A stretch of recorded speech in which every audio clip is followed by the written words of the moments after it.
हाँ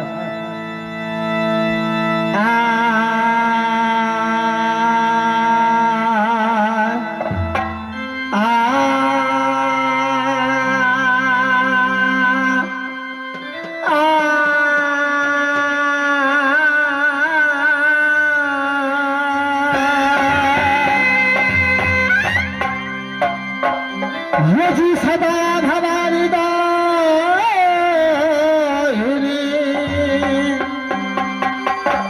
सदा भवानी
Yeah.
ज्यादा कुचले पड़ता है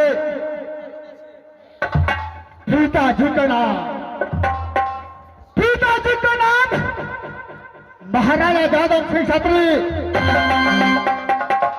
उनके जाग सत्यादा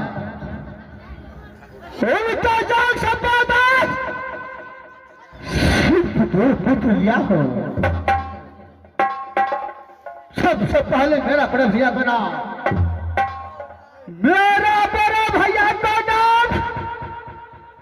राम सिंह लुटेरा पड़ता है। मेरा नाम इस दुनिया वाले कौन नहीं जानता है। बदमाश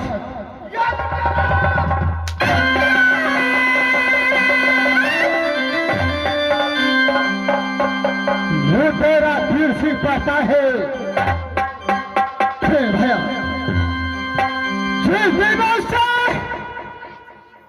राम सिंह वीर सिंह लुटेरा पैदा लिया राजादापुर किला में।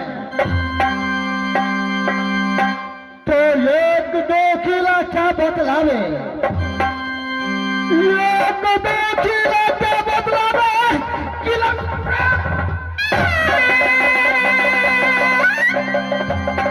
किला लुटे पूरे 50। कितना लीला कितना जिला कितना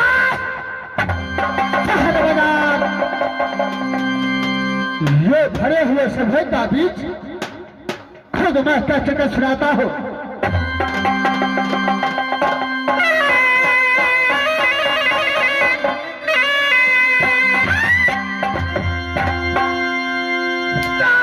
भैया सुना मत डालो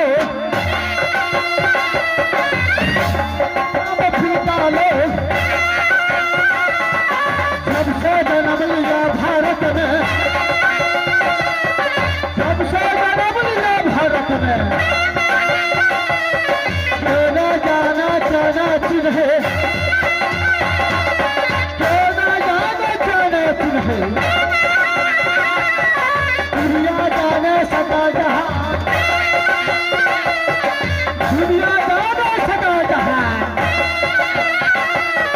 सारा पानी ज्यादा फिरते, सारा पानी ज्यादा फिरते।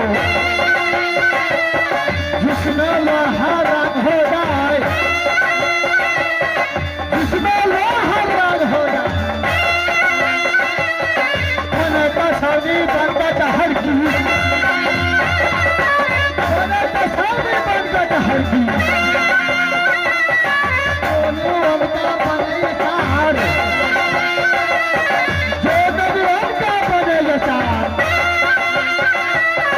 और मैं छवि को रब के